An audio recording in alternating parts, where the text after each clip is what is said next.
안녕하세요. 성경에 대해서 이것저것 저것 이것 수다를 떨어보는 성경수다 말씀 영상입니다. 저번 시간에 이어서 남유다의 왕이었던 아하스의 두 번째 이야기를 한번 해보도록 하겠습니다. 저번 주 상황에 보면 이제 시리아하고 북이스라엘이 연합을 맺었어요. 연합을 맺었으니까 남유다가 이제 안보 위기가 있었던 거죠. 혹시 모르니 한 번 더 이 시리아와 북이스라엘 연합에 대해서 한번 이야기하도록 할게요. 자, 시리아하고 북이스라엘이 저 위에 있는 아시리아 제국이 아이고 무서워해서 둘이 연합하자. 근데 둘이 연합했는데 아이고 우리 둘끼리 하면 좀 힘이 부족하네. 야 남유다 너네들도 같이 연합하자 했는데 남유다는 싫어 싫어 아시리아랑 싸우기 싫어 싫어 이러니까 시리아하고 북이스라엘이 그래? 그럼 저 남유다부터 조지자. 뭐, 조지자? 저 남유다부터 한 대 패자? 저 남유다부터 한 대 어떻게 하자 해서 얘네들이 이제 오히려 북쪽에 있던 아시리아를 치른 게 아니라 남쪽으로 시선을 돌렸던 거죠. 그러다 보니까 남유다의 왕이었던 아시리아는 아주 그냥 위기 상황이 있었는데 이럴 때 남유다는 어떤 선택을 했을 것 같아요? 한번 생각할 시간 드릴게요. 자, 생각해 보세요. 남유다는 이럴 때 어떻게 했을까요? 수비를 방배를 했을까? 이럴 때 남유다의 아하스는 아시리아한테 헬프미 아시리아 이렇게 딱 했더니 이제 아시리아 당시 왕이었던 디글락 빌레셀 3세 이 사람은 아주 중요한 인물이죠. 북이스라엘을 팡 그냥 날려버렸던 왕이었죠. 이 북이스라엘을 날려버렸던 디글락 빌레셀 3세가 오케바리 내가 도우러 갈게 해서 이제 북이스라엘이 바로 이 팔레스타인으로 내려올 수 있는 명분이 생겨버렸던 거예요. 남유대 아하스가 지원 요청을 안 했다면 조금 물론 뭐 아시리아가 어떻게든 명분을 만들어서 뭐 이 판세에 뭐 발 들여놓는 거야 뭐 어떻게든 건수는 찾았겠지만 남유다의 아하스가 이제 뭐랄까요 여우를 잡으려다가 호랑이를 아니지 늑대를 잡으려다가 호랑이를 잡으려다가 드래곤을 뭐 아무튼 그런 상황이 펼쳐졌던 거죠. 그런데 이제 이 디글락 빌렛의 3세가 이제 도와주러 딸그락 딱 하는데 아하스가 오 저기 오시는군요 다다다다다다다다다 아이쿠요 형님 하면서 이렇게 했다고 합니다. 직접 찾아가서 신하의 예를 갖췄다는 거죠. 그때부터 이제 아하스가 아시리아를 섬기면서 이제 뭐 했다는 이제 통치의 시작이었던 거죠. 근데 여기서 성경에 대한 기록이 이런 기록이 써 있습니다. 열왕기하 16장 10절에 보면 그때 당시 이제 아하스 왕이 제사장한테 딱 시켜서 야 아시리아 신을 위한 제단을 예루살렘에 제작해라.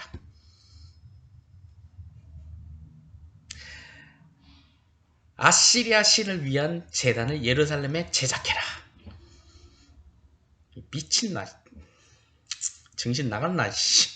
아무리 그래도 뭐 솔직히 말해서 디글락 빌렛의 3세가 딸그락 내가 니들 도와줬으니 니네 예루살렘에 우리를 위한 제단을 만들어라 이렇게 말한 것이라면 조금 좀 100번 양보해서 조금 이해는 하겠어요.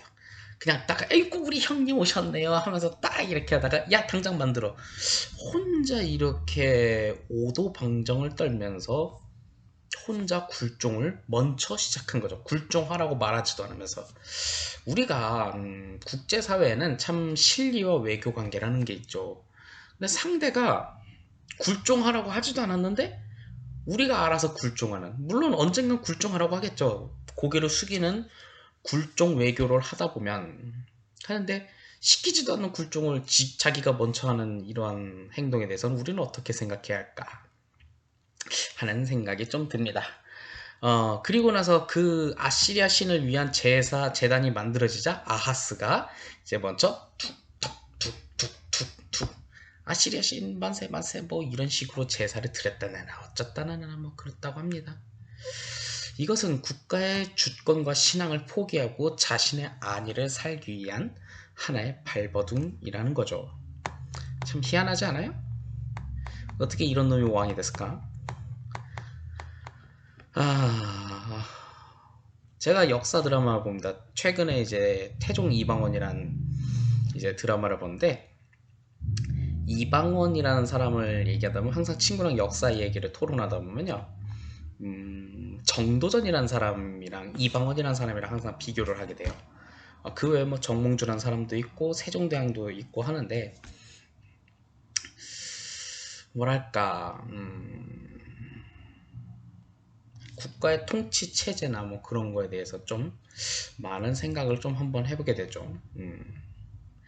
뭔가 조선 초기에 이제 하는 그 정도전의 드라마에 이런 유명한 대상이 있잖아요. 왕은 이씨만 할 수 있고 한 혈통만 할 수 있지만 재상은 김씨, 박씨, 뭐 최씨들이 다 모여서 누구나 할 수 있다. 그 사람들을 뭐라고 하느냐? 백성이다. 그러니까 누구나 다 같이 함께 국가를 운영하는, 뭔가 남유다의 시스템 체제가 다윗의 혈통이라는 점이 있는데 이게 좀 부작용이 있었던 것 같아요. 자격이 없으면 좀 뒤로 물러나게 할 수 있는 체제가 필요한데, 그거에 비해서는 좀 북이스라엘과는 정치 체제는 조금 상이하게 다른 부분은 좀 있었던 것 같아요. 뭐 예전 영상에도 얘기했지만 남유다는 하나의 혈통만 쭉 이어졌어요. 다윗의 혈통. 하지만 그에 비해 단점이 있죠. 왕의 자격이 없는 사람이 왕이 되는 일이 발생했고요. 북이스라엘은 언제든지 왕의 자격이 있고 왕의 정도를 벗어나면 다른 지파가 왕이 될 수 있는 그런 체제가 있어서, 그러다 보니까 굳건한 빈번한 반란이 좀 많이 일어났던 적이 있었죠. 물론 그 과정에서도 이제 자격 없는 사람이 왕이 되는 경우도 발생을 했지만, 좀 이런 두 가지 국가 체제의 좀 차이점은 있었던 것 같아요. 아무튼 남유다의 이 아하스가 이런 식으로 하고 있을 때, 그때 당시의 예언자 이사야가 이렇게 말을 하죠. 오직 하나님만을 신뢰하십시오. 왜 아시리아를 믿으세요? 아시리아가 니 뭐가지? 좀 말이 심했네. 아시리아가 아하스 왕 당신을 밀쳐내려고 하면 너 어떡할 거요? 이렇게 뭐 막 설득을 했는데, 아하스는 이사야 권면을 무시했죠. 좀 얌전한 표현하면 일십. 카톡이야 무슨. 아, 그런 이 아하스는 어쩌면 믿음이 없는 사람들은 보이지 않는 하나님 나라보다 이런 눈에 보이는 권력이나 물질들을 더 신뢰했던 것 같아요. 솔직히 말해서 아하스 입장에서는 믿음이 없다 보니 뭐 그냥 눈에 보이는 아시리아가 더 믿음직스럽겠죠. 그 아시리아가 나를 잡아먹는지도 모르고. 그저 눈에 보이지 않았던 하나님 나라, 하나님 권세는 잘 신뢰할 수 없었던 거죠. 혹시 최근에 봤던 성경 구절에 보면 엘리사와 게하시가 있을 때, 아랍 나라들이 막 이제 엘리사 잡으려고 막 동네를 막 둘러쌌어요.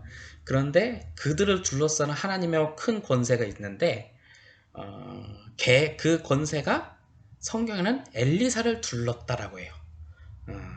왜냐, 게하시는 하나님 눈에 보이는 아람 권세를 더 두려워했기 때문에, 하나님의 권세보단.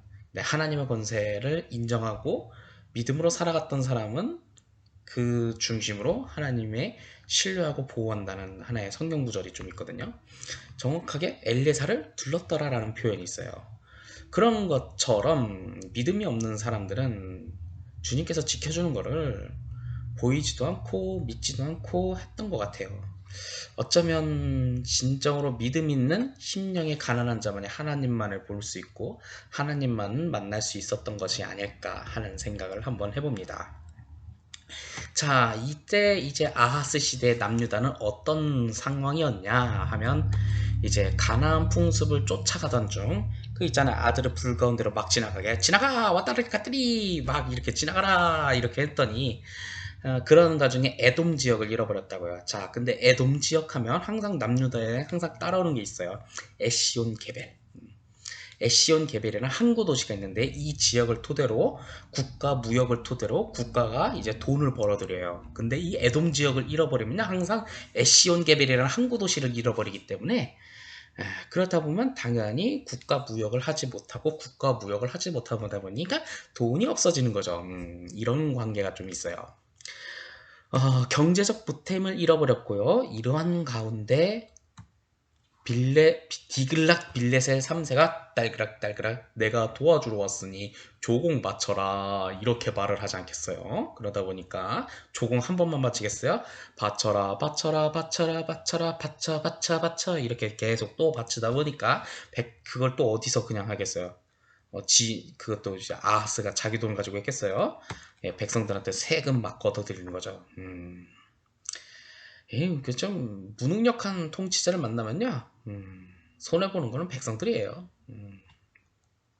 그래서 지도자 잘 뽑아야 돼요. 자, 아무튼 이 아시리아의 과다한 조공을 요구하다 보니 금, 은, 곡식, 소, 양 등등 그러다 보니까 백성들은 가난 속에서 허덕이면서 살아갔고 게다가 유목민들과 농경민들에게 필요한 가축들도 빼앗기고 있는 거 없는 거 다 빼앗겼죠. 혹시 병자호란 때 보다 보면 이제 뭐 여인들도 뺏기고 이제 자매들도 뺏기고 아가씨들도 뺏기고 그러다 보니까 남자들은 결혼도 못하고 그래서 내가 아직까지도 이렇게 혼자 살고 있나? 국가가 나락으로 떨어지는 거는 한순간이에요. 잘 나가는 국가를 쌓아가는 거는 차차차차 시간이 오래 걸리는데 그 국가 나락으로 떨어지는 건요 한순간인데 떨어지면 모든 걸 다 빼앗겨요. 어, 결혼할 배우자도 빼앗긴다는 거예요. 옛날에 빼앗겼잖아요. 병자호란 때 공녀라고 해서. 그리고 또 옛날 저기 뭐야 원나라 몽골에 침략 받았을 때도 그랬고. 예, 물론 뭐 지금은 그럴는지 모르겠지만 지금 그렇게까지는 갑자기 그냥 내가 그냥 웃자고 하는 얘기지만 막상 말하고 나니까 끔찍하네. 자, 그럴 때 이제 아하스 시대에 활동했던 예언자 이사야와 미가가 이제 남유다의 사회적 부패와 도덕적 타락이 극심하다는 걸 이제 부각을 했고 또한 부자들은 부정적인 방법으로 가난한 사람들의 수탈을 하죠. 솔직히 말해서 뺏어 먹을 거는 없는 사람 거 뺏어 먹는 이 부자들이 나타났고 그리고 그로 인해서 돈을 갚지 이 가난한 사람들은 또 생활을 해야 하니까 돈을 빌렸고 그 돈을 갚지 못하다 보니까 이 사람들은 채무 노예로 전락했고 그래서 일반인이 아닌 노예가 됐고 노예가 되면 세금을 안 내잖아요. 그렇다 보면 세금 내는 사람들이 점점 더 줄어들겠죠. 그렇다면 조공은 있는 대로 내야 하니 이제 또 1인당 냈던 세금이 점점점 불어났고 그리고 부담은 계속 늘어났고 그러다 보니까 다 죽어가는 거죠. 아이고. 게다가 또 땅을 농사짓고 사는 사람들이 그 땅을 떼빼앗겨고 그 사람은 떠돌이 불량자가 됐고 이제 그런 사람 있잖아요. 신용불량자나 그리고 이제 주거지가 없는 사람들 그리고 주거지가 있지만 그곳에 살지 않고 어디 사는지도 알 수 없는 사람들 이런 땅을 빼앗기는 이런 경제적인 이 착취가 일어나니 그래가지고 내가 억울해요 하면서 막 재판관을 찾아갔더니 이 재판관들은 뇌물을 받아먹으면서 대충대충 판결하니 삶의 문제는 해결이 불가능해버리는 안타까운 상황이 펼쳐진 것이 바로 아하스 시대의 형편없는 일이에요. 솔직히 좀 이런 생각을 한번 해봅니다. 솔직히 말해서 하나님을 믿지 않으면 통째로도 잘해야지. 솔직히 말해서 저기 그 여로보암이 아니라 여로보암 2세라고 있어요. 중간에 여로보암 그 북이스라엘을 세웠던 여로보암이 아니라 똑같은 이름을 가던 있던 여로보암이 이제 중간에 좀 있는데 그 사람은 통째로도 잘했잖아요. 물론 그 안에 이제 사회적인 문제가 좀 있었고 솔로몬 시대 때는 좀 돈이라도 많이 벌었잖아요. 솔직히 말해서 하나님 믿지 않고 우상숭배 했는데 하나님 믿지 않고 우상숭배라도 하면 국가라도 잘 운영하던가. 얘는 뭐야 도대체, 이분은 도대체 뭘까요? 이런 사람들 제일 열받아요. 특히 다윗의 혈통이라고 해서 자랑을 떨 거 아니야. 내가 다윗의 혈통인데 하면서. 슬프네요. 교회 안에도 좀 이런 사람들이 많죠. 내가 누군데 막상 맡겨놓으면 일 처리 제대로 못하면서 누구 때문이야 누구 때문이야. 그런 사람들 우쭈쭈쭈. 또 헌금이라도 많이 내면 일단 말을 안 해. 솔직히 말해서.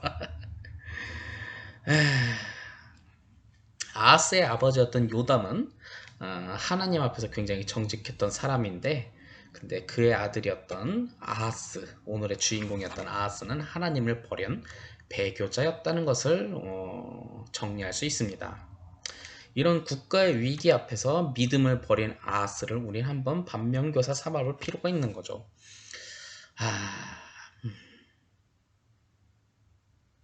네. 지금은 어떤 것 같습니까? 이 영상을 보고 있는 사람들. 우리는 어쩌면 국가의 위기 속에서도 흔들리지 않는 믿음의 사람이 되어야 한다고 하는데 지금은 어떤 상황인 것 같아요? 위기인가요? 아니면 위기인지도 모르고 있나요? 아니면 평온한가요? 사람마다 보는 관점은 다르고 사람마다 보는 시각은 다르니 이 무엇이 옳다 그르다라고 말은 하기는 참 힘듭니다만 누군가는 위기감을 느끼고 있다면 기도하는 사람이 될 것이고 지금의 이 현실을 위기감을 느끼고 있다면 그럼 이 위기 속에서 어떻게 해야 하는 것이 옳은지 하나님께 기도함으로써 해답을 찾고 그것을 실천하는 사람이 있겠죠. 그리고 누군가는 위기인가? 위기든지 말든지 내 알게 뭐야? 부어라 마셔라 내 맘대로 살 거다. 그럼 아하스가 되는 거죠. 물론 누군가는 위기야? 이 위기로 돈을 벌어야지 라고 하는 사람도 있겠죠. 선택은 자유입니다. 저는 이 위기 가운데 하나님의 기뻐하는 뜻을 찾으라고 권면하는 사람이지만 아쉽게도 누군가는 이걸로 가지고 자신을 위해 사는 사람도 있을 겁니다. 제가 뭐 그걸 말릴 수는 없죠. 자유주의잖아요 우리나라. 그놈의 자유주의. 나쁜 짓도 하는데도 그 자유잖아요. 대신 책임이 주어지겠죠. 이 세상엔 영원한 비밀은 없어요. 언젠가는 자신의 잘못된 선택은 드러나겠고 그 사람이 해왔던 진심은 언젠간 드러날 것입니다. 그러니 지금의 이 현실 앞에 내가 어떠한 복을 위해서 사는 것보다는 지금 이 순간의 믿음으로 하나님의 사랑으로 사는 것이 중요한 것이 아닐까 하는 생각이 듭니다. 지금의 이 순간을 어떻게 바라보는 것은 여러분들 각자의 시각이고 각자의 판단일 것입니다. 그리고 그 가운데 내가 어떻게 살아가야 할 것인지 그 가운데 여러분들이 하나님의 올바른 인도하심을 받을 수 있는 여러분들이 될 수 있기를 간절히 소망합니다. 오늘의 영상은 여기까지입니다.